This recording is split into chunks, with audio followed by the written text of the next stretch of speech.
नमस्कार, मैं हूं अंशिका आपके साथ। आप देख रहे हैं श्री प्राइम न्यूज 24। आइए शुरुआत करते हैं आज की बड़ी खबरों की।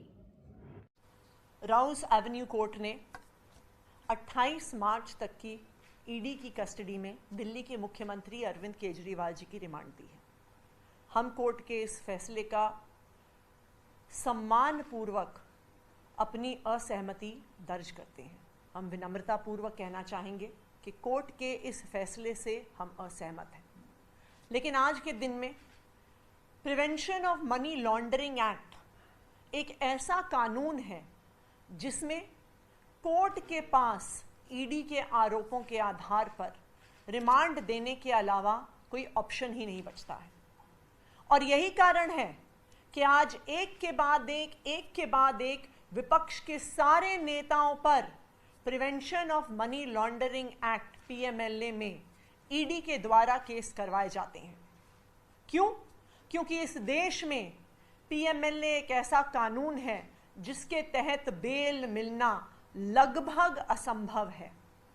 हमने देखा है कि किस तरह एक के बाद एक विपक्ष के सारे नेताओं पर ईडी के माध्यम से पीएमएलए पर केस करवाए जाते हैं। क्यों? क्योंकि आज भारतीय जनता पार्टी ईडी के माध्यम से चुनाव को जीतना चाहती है। आज भारतीय जनता पार्टी ईडी के पीछे छिपकर चुनाव लड़ने की कोशिश कर रही है।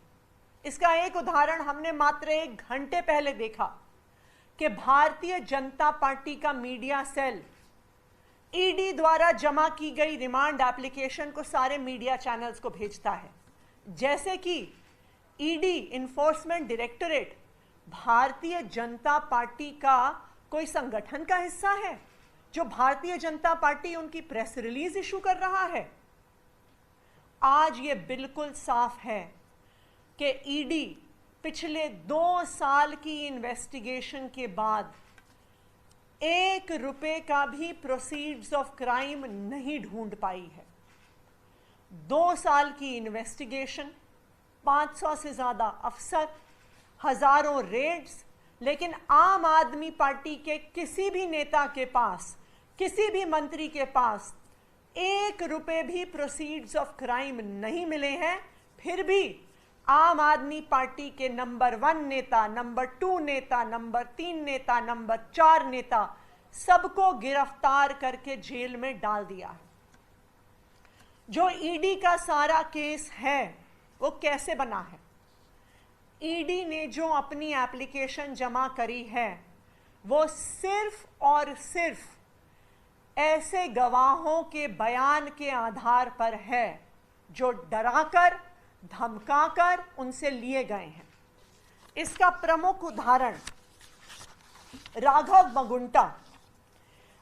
मगुंटा 16 सितंबर को बयान देते हैं कि वो दिनेश अरोड़ा को नहीं जानते, अरुण पिल्लई को नहीं जानते, विजय नायर को नहीं जानते, आम आदमी पार्टी के किसी नेता को नहीं जानते।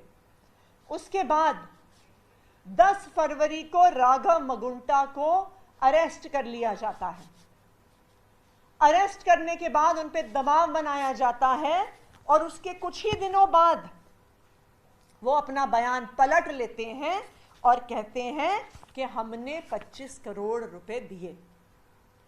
जैसे ही वो अपना बयान बदलते हैं, उसके बाद वो अपना बयान पलटते हैं 27 जुलाई को, और 10 अगस्त को, उसके मात्र 2 हफ्ते के अंदर अंदर राघव मगुंटा एप्लीकेशन डाल के कहते हैं जी मुझे पीठ में दर्द हो रहा है, आप मुझे बेल दे दीजिए।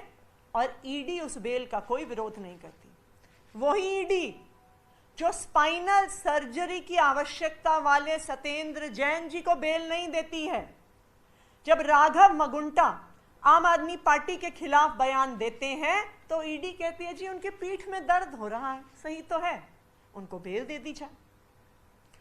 दूसरा ऐसा विटनेस जिसके आधार पे, जिसके बयान के आधार पर आज ईडी कह रही है कि हमें अरविंद केजरीवाल को गिरफ्तार करना है, पी शरद रेड्डी, जिसने सबसे पहले 9 नवंबर को कहा कि मैंने विजय नायर को, आम आदमी पार्टी को, दिनेश अरोड़ा को, किसी को कोई पैसे नहीं दिए। उसके बाद उनको 10 नवंबर को गिरफ्तार कर लिया जाता है।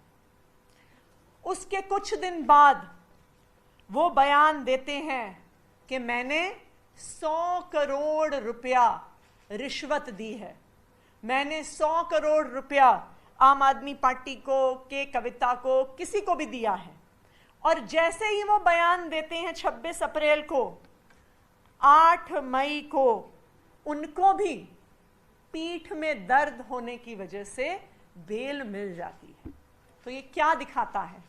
ये साफ दिखा रहा है कि अलग अलग लोगों को ईडी इस केस में गिरफ्तार कर रही है, उन पे दबाव बना रही है और फिर आम आदमी पार्टी के नेताओं के खिलाफ झूठे बयान दिलवा रही है। और इन झूठे बयानों के आधार पर आम आदमी पार्टी के नेताओं को गिरफ्तार कर रही है। ये वही शरद रेड्डी हैं जिनके बयान पर आज ईडी रिलाय कर रही है अरविंद केजरीवाल को अरेस्ट करने के लिए, जिन्होंने अपने अरेस्ट के तुरंत बाद 45 करोड़ रुपए के इलेक्टोरल बॉन्ड्स खरीदे। जैसे ही वो इलेक्टोरल बॉन्ड्स पहुंचते हैं रूलिंग पार्टी के पास, कुछ दिन में शरद रेड्डी जी को बेल मिल जाती है। तो आज के दिन में ये बिल्कुल साफ है कि ईडी को 1 रुपए के भी भ्रष्टाचार का प्रमाण नहीं मिला है। वो सिर्फ और सिर्फ ऐसे बयानों के आधार पर केस बना रहे हैं जो उन्होंने ऐसे लोगों से लिए हैं जिनको पहले वो अरेस्ट करते हैं, डराते हैं, धमकाते हैं, जेल में रखते हैं और फिर जमानत का लोभ दिखाकर उनसे आम आदमी पार्टी के खिलाफ, आम आदमी पार्टी के नेताओं के खिलाफ, अरविंद केजरीवाल के खिलाफ बयान लेते हैं। आज जो इस देश में हो रहा है वो कोई जांच नहीं हो रही है, वो कोई केस नहीं चल रहा है। आज इस देश में लोकतंत्र की हत्या हो रही है जब एक सिटिंग चीफ मिनिस्टर को बिना किसी सबूत के गिरफ्तार कर लिया जाता है। आज इस देश में लोकतंत्र की हत्या हो रही है जब चुनाव की घोषणा के बाद एक नेशनल पार्टी के नेशनल कन्वीनर को, विपक्ष के एक प्रमुख चेहरे अरविंद केजरीवाल को चुनाव की घोषणा के बाद गिरफ्तार कर लिया जाता है।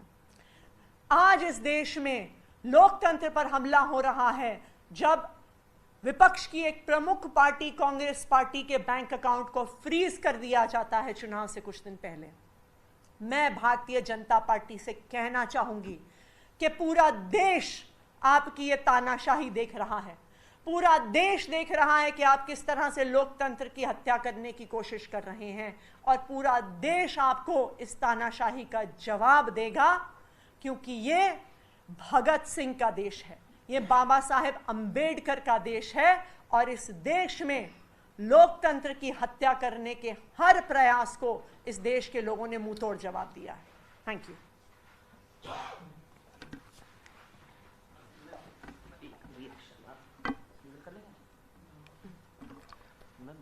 यहाँ पे